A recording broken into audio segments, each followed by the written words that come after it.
Welcome back. In this video, we will discuss about the phylum Platyhelminthes. So, what it is? So, what are the special features of this phylum, and what are the general characters of this phylum, and what is the classification, and what is the examples of each class present in the phylum Platyhelminthes? We will see. First of all, the animals present in this phylum are also called as the animals present in this phylum are also called as flatworms. Are also called as flatworms. Why they are called as flatworms? For example, this is a worm, or this is the animal present in the phylum Platyhelminthes. If you cut here, you can see the shape of the worm cross section like this. This is the dorsal side, and this is the ventral side. So it is flat on both sides, dorsal and ventral. So these are called as flatworms because that body is dorso-ventrally flattened. Dorso-ventrally flattened.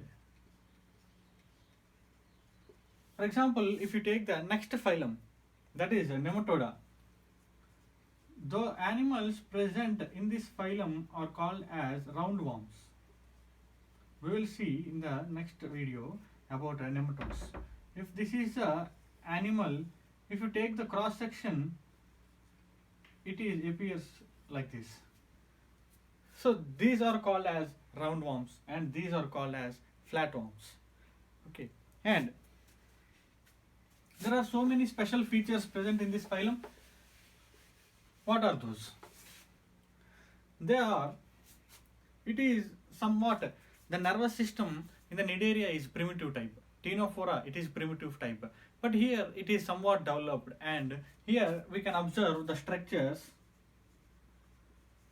ganglia, nerve cord, and both these are arranged in the form of a ladder. So here ladder-like nervous system will be observed. And here we can see the brain, but this brain is not that much highly developed like us.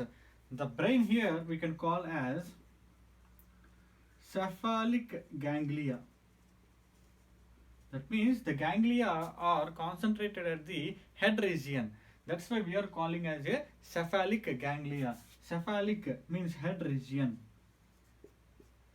Okay, for example, this is the nerve cord, and for connecting these two, here we are having ganglia.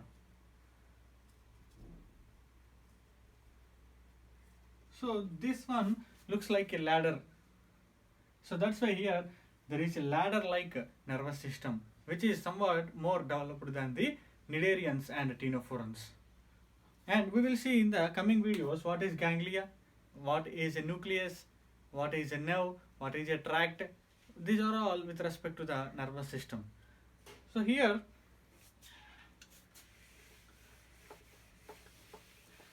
these animals present in the phylum Platyhelminthes are mostly parasites. Parasites are two types based upon the location. First of all, before seeing that, we have to know what is parasitism. What is parasitism? That means an organism which is living in another organism and causing a harmful diseases in the organism is known as parasitism. For example, this is a pathogen, and this is a host where this pathogen is living. So in the case of parasitism, what will happen? This pathogen is getting nutrients and getting shelter, food, everything from the host. So it is benefited. Pathogen is benefited. And the host which is giving shelter to this pathogen, it is affected. Affected in the terms of diseases. Okay, this is parasitism. And the organisms which have showing this phenomena, exhibiting this phenomena, are known as parasites. And depend upon the location, where they are present. If they are present outside the body, those parasites are known as ecto, that means outside, ectoparasites. And the parasites which are living inside the body,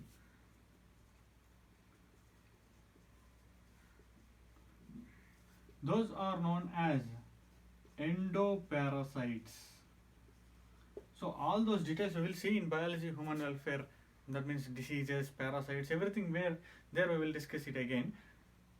So parasites which are living outside the body, those are ectoparasites, and the parasites which are living inside the body, those are endoparasites. Why I am discussing here is most of the animals present in the platyhelminthes are endoparasites. They are living inside the body, mostly endoparasites.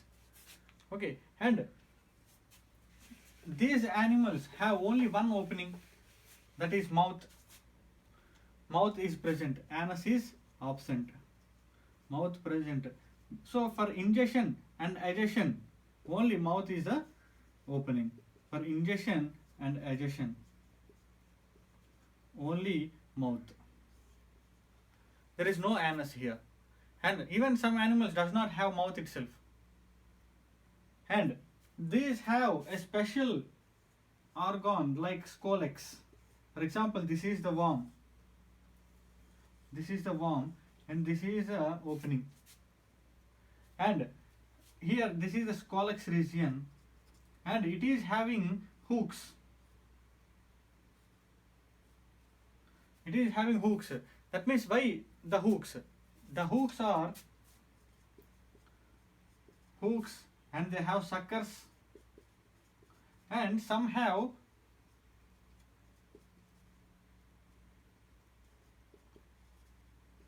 Bothridia. That means this is a leaf-like outgrowth. Leaf-like outgrowth present like here.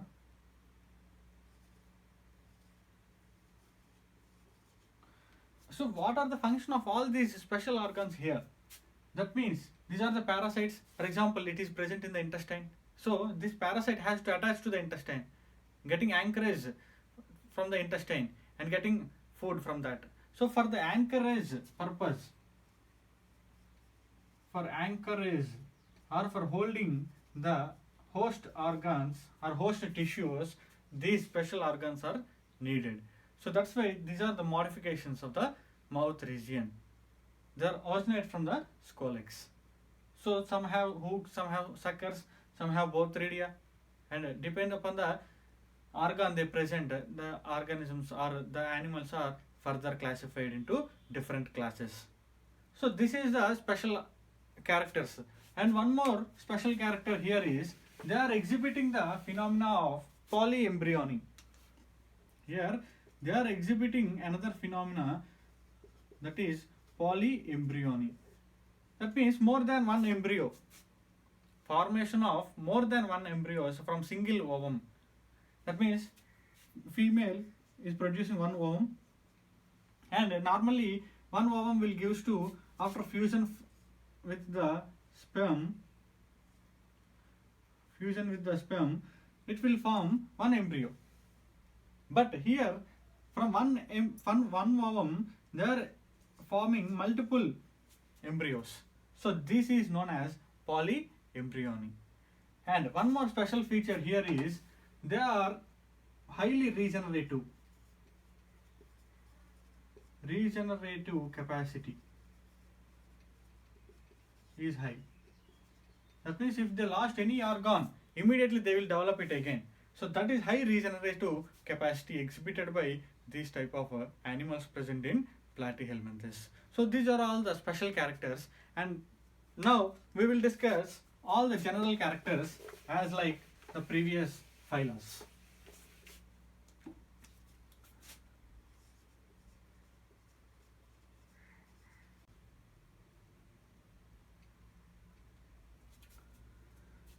Here, see here, if you observe the general characters of the phylum Platyhelminthes, first of all, already we discussed the meaning, that is dorso-ventrally flattened body, and we are calling those animals as a flatworms. And significance, These are the earliest bilaterians. That means the animals which are exhibiting bilateral symmetry, these are the starting animals. And habitat, there may be free living or parasitic. And symmetry, bilateral.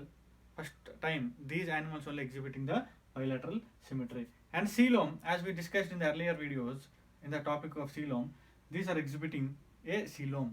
That means the gap between the ectoderm and the endoderm is filled with the mesenchyme, solid body plan, mesenchymal cells. And levels of organization. See here, Cnidaria and Ctenophora exhibit tissue level, and here organ level is exhibited by Platyhelminthes. And number of germ layers. These are the first triploblastic.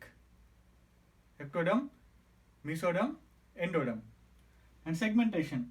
It is absent mostly, but the phenomena of pseudometamerism. But what is pseudometamerism? Already we discussed metamerism. That means formation of segments. But here the body is divided and looks like a segments, but those are false segments. So that's why pseudometamerism, that is exhibited in the class Cestoda of the phylum. We will see what is Cestoda in the classification. And coming to digestion, here also both extracellular and intracellular digestion. And about respiration. Respiration is done by process of simple diffusion, and circulation system is here absent. But that loss or the absence of the circulatory system is compensated by the mesenchyme. That means from the gut, slowly the materials or the nutrients will be diffused into the cells, and from cells, mesenchymal cells, it will goes to the body wall. And one more thing, here it is having the bifurcated intestine. That means the intestine was divided into two different branches. So one branch will be supply the digested materials. And here excretion, that is performed by protonephridia. See here, the nephridia is three types: protonephridia, mesonephridia, and metanephridia. So protonephridia are the primitive type of kidneys. We have metanephridia. Most developed, well developed kidneys are metanephridia, and these are having protonephridia. That means they have a specialized cells called as flame cells. The flame cells here performs the function of excretion. And coming to nervous system, already we discussed here, it is having a ladder like nervous system having the cephalic ganglia, and the sense organs are ocelli, that means eye like structures, and ciliary receptors present in the free living forms, not parasitic forms. These are parasitic means simply it is not having any sense organs. They simply depend on others for food. So no need of having the sense. So that's why the parasitic forms does not exhibit any sense organs, and those are present only in the free living forms. And the sexuality here is, they are mostly 99% they are bisexual. That means male and female sex organs are present in the same individual. So that phenomena is bisexual.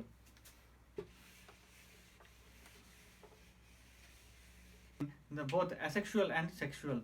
So we will see in the classification which classes are exhibiting asexual mode of reproduction and which classes are exhibiting sexual mode of reproduction. And here the fertilization. Fertilization is internal, that the fusion of male and female gametes occur inside the body. And in ctenophores, we are seeing the fertilization is external. That means the water, in the water medium, the fertilization happens. And regarding the development, it is also involved in indirect development. And here we will see in the classification which class exhibiting which type of larval stages. So many larval stages are there: Meracidium, Sporocyst, Rhedia, Cercaria. So many types of larval systems are there. So we will see in the classification. So we'll observe the phylum Platyhelminthes was divided into three classes. Those are Turbellaria, Trematoda, and Cestoda. And what are the differences between these three classes? Here we are taking some common features and we will compare that.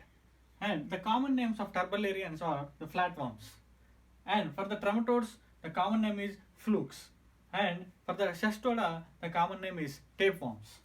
And the habitat mainly, these are free living, these are parasitic, and these are also parasitic. See, out of the three, two classes are parasitic only. Only one class is free living. And the body here, it is having unsegmented body, and the body will have cilia, and here the most important for the exam, that is rhabdites. So these are the mucus forming structures. They can ask which of the following animal have rhabdites. Directly they can ask. So these are the mucus forming structures present in the turbellarians of phylum Platyhelminthes. And here the body is covered by thick cuticle. That thick cuticle is known as tegument. Thick cuticle outer layer for the protection, it is known as tegument. Because what is the function of the tegument? I told you that is for protection.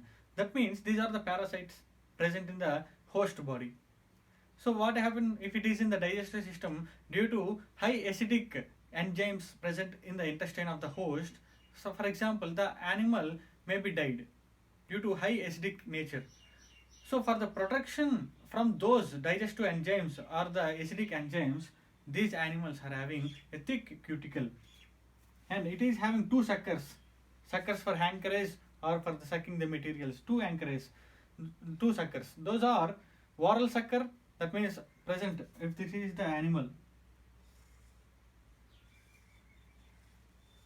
This is the animal. One sucker is present in the oral side. This is the oral sucker, and one more sucker, it is present in the ventral side. So the ventral side sucker is known as acetabulum. So this is also important phenomena. Acetabulum is present in which of the following animals? Like that they may ask. And intestine here is bifurcated. We discussed in the special characters of the phylum. So here the intestine is bifurcated. And coming to cestoda, these are also parasitic, and here we are observing the syncytial tegument. That means, for example, this is the organism or the animal. The tegument is like this.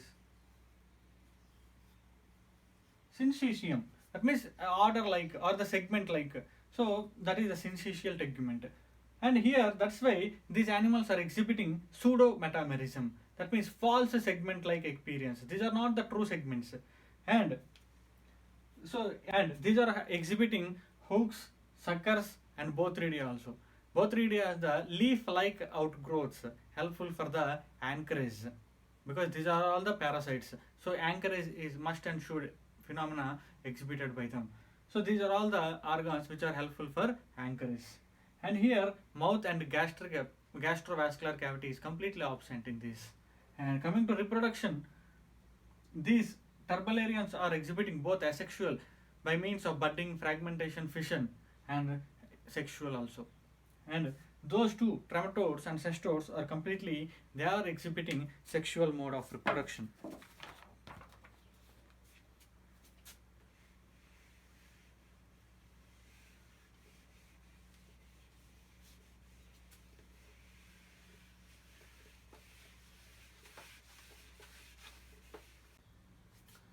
And coming to the development here, all three exhibit indirect development. So larval stages should be there. And here the larva is Muller's larva. That is a free swimming ciliated larva. Muller's larva, very important. And here there are different, during the development of an embryo, different types of larval stages will be there. First example, meracidium, and then it will go to the next stage, that is sporocyst, and it will go to the next stage, aridia, and the final stage, cercaria, and that will lead to adult parasite or the adult platyhelminthes. Okay, these are the 4 stages of the development of the embryo of a trematode. And here the Cysticercus larva, it is also known as the bladder worm. The larva name is Cysticercus. Okay, and the examples are Dugacia and Convoluta. The examples for this class is Dugacia and Convoluta. And here Fasciola, its common name liver fluke. The flukes are the common name for the class Trematoda. And Cystosoma or Bilharzia, this is the name of a parasite, and this is also known as blood fluke, its common name. And cestodes, first example is Taenia solium. See here, this is the genus name and this is the species name. Genus name starts with the capital letter and the species name starts with the small letter. And while writing, we have to must and should, we have to underline separately both the genus name and species name. If you are typing or if you are texting, we should mention this in a Italian font, that is italics. While writing, we cannot write in a italics font, that's why we have to underline separately both the genus name and species name. So the common name is the pork tapeworm. That means pork means pigs. It is present in the pigs and it is transmitted to human beings also. If someone having improper cooked or improper boiled pork, that means pig meat, if you are taking that from pig, it will enter into human beings. And Echinococcus granulosus, this is also genus name and this is the species name, and here you can observe capital letter, small letter and underlined separately. So this is the must and should rule when we are writing the scientific names. Okay, and its common name is dog tapeworm. It is present in the dogs, and if someone having the dog meat, so if it is there, then from dog to human being it will enter. So this is about the classification and examples of the phylum Platyhelminthes and general characters, special characters. Very important. What are the new features present in this phylum when compared to its previous phylums? So that thing you have to observe carefully. That means here they are exhibiting bilateral symmetry for the first time, and these are the triploblastic for the first time, and coelom concept arises here for the first time. That means these are acoelomates. Like that, what are the different characters which are not present in the previous phylums and are started from this phylum, we have to observe carefully. Okay, now in the next video we will discuss about the phylum nematodes or Aschelminthes. Okay, thank you so much.